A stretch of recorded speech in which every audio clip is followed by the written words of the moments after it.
Hello everyone, welcome to the trade setup video. In this video, we are going to explore what would be the likely scenario that we can expect for tomorrow, that is 31st August 23. First, we will be looking at Bank Nifty. Bank Nifty gave a significant gap up opening and then it consolidated. From there on, it started to fall consistently through the day, right? And it has entered into a power zone. Here, this is a zone that has formed for several weeks and it's been tested multiple times through. And you see that every time it breaks this zone, market goes down significantly, takes a support at another zone, bounces back.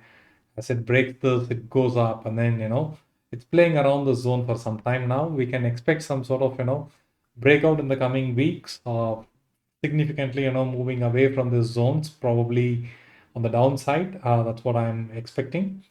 But we can be surprised with more up moves as well. So what is that we can expect in the weeks to come and what we can expect tomorrow? That's what we are going to focus in this video. If we look at it, it has entered into the zone after a couple of trading sessions. It has re-entered it here. And tomorrow being expiry, they would love to erode the premiums of both call options and put options in the first half. Likely to trade between UT2 levels and the LT2 levels. That's what I am expecting. If there is any sort of gap up that happens to the levels of UT2 or even if UT3, then it's an excellent zone for us to enter on the put side positionally. Probably September month end contracts, we can start accumulating some puts. That's one likely scenario. But I don't think it will reach UT3 levels. Most often you might, see market, trying to reach UT2 levels. And from there on, it should get rejected and enter back into the zone. And on the downside, if there is any sort of gap down and say that it opens at LT1, LT2, then there is a potential down moves continuation possible to the levels of LT3, right? If it breaks LT3, then we can expect LT5 to happen, right? So I'm at least for the first off, I don't think that it is going to cross either UT2 or LT2. It should be playing within that range. And most likely, considering that it is a monthly expiry, we can expect some sort of breakout on either side in the second half, breaking UT2 or LT2. So looking at the way that the fall has happened today, this large momentum that's formed, it favors the bears a lot more. And we will also have to wait and see how Dow Jones and other Asian markets, open up in the morning and how what happens to Dow Jones tonight. All that, is going to make some more additional impact on our index. So at this juncture, I would say that, if you are a writer, you can comfortably, go ahead and then initiate some sort of strangles of UT4 and LT4 in the opening itself.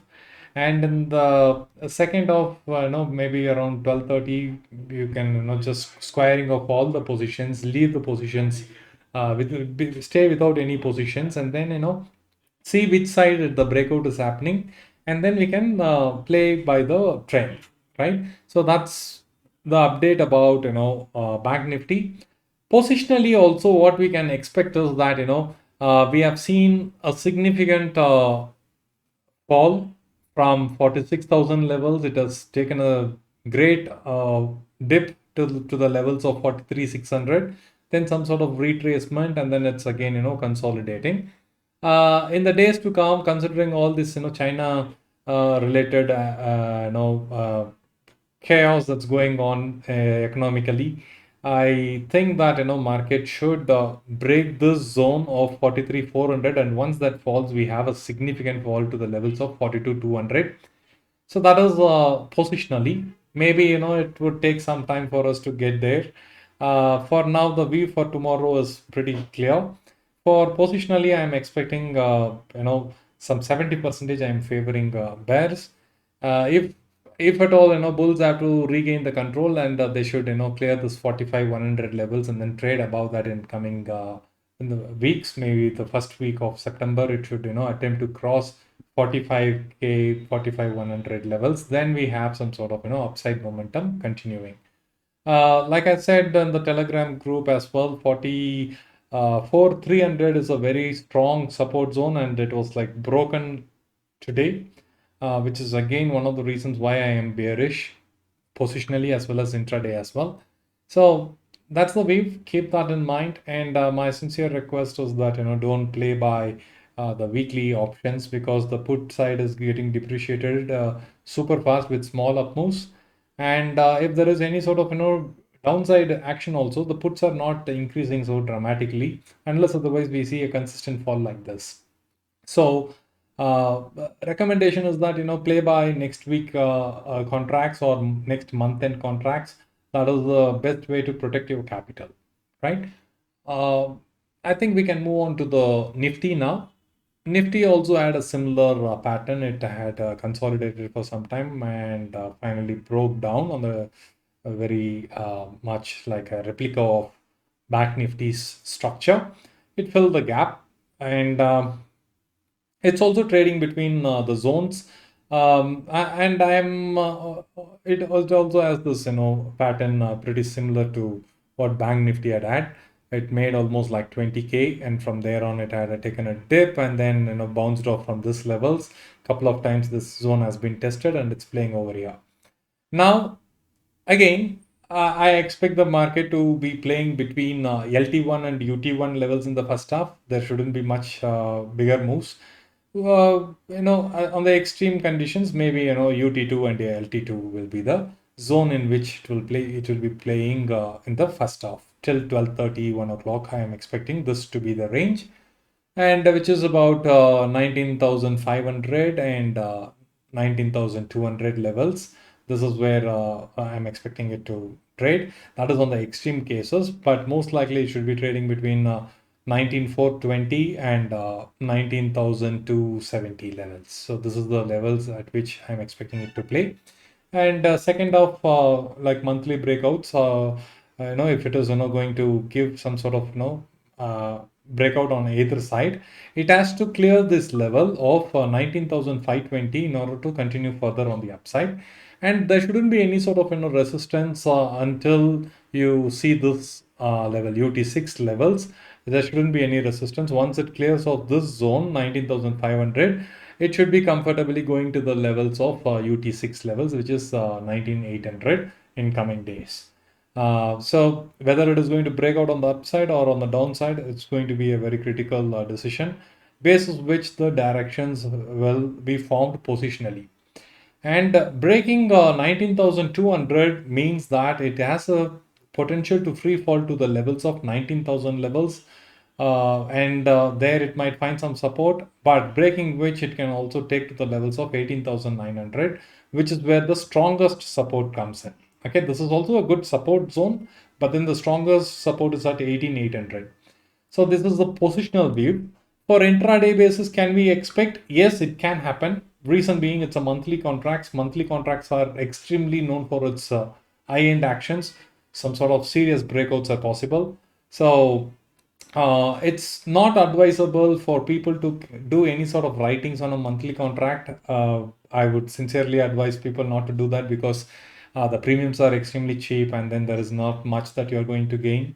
If there is any sort of small breakout happening, then your short straddle or strangle will immediately get into loss in no time. So it's going to be very difficult to do any sort of adjustments for these positions and all this. So my suggestion is that stay out of any sort of shorting of positions by 12:30. That's a safe time to exit. Depending upon where the market opens, you can go ahead and write UT2 levels and LT2 levels in the first half and collect the premiums as a write-up. If you're seeing some sort of gap up opening to the levels of UT1 or UT2, probably this can be your first entry, and second entry, second average can be done over here. Breaking this should be the stop loss. If it is not breaking, it is coming down, then you can wait to fall to till the levels of pivot, and LT1, LT2 can be the targets on the downside. Similarly, if there is any sort of a gap down and then it opens at LT1 or LT2, then keep one level down as stop loss, and then you can continue. Maybe LT1 you can enter first, LT2 you can do on average. LT3 you can do, but if it breaks and then forms next subsequent candles going down, then you can consider squaring of the position. It's not worth it. And so play directional in the second half, because you will most likely see some sort of breakouts in tomorrow. And other thing to keep in mind is play in next week contracts or month end contracts. Do not play in tomorrow's expiry contracts, because the premiums may be cheap. You might be tempted to take huge volumes. Maybe usually you play 100 quantities. Looking at the premiums getting cheaper, you might go for 200, 300. Then without you realizing, you will start to lose big money. So in order to avoid all those traps, I would recommend people to play in next week contracts or next month end contracts to be on the safer side. So that's the view for tomorrow. Wish you all a very fantastic expiry session tomorrow. And if you guys are free and available, please do join the live streams. We will have some exciting learning in the live stream. Thanks a lot. See you tomorrow.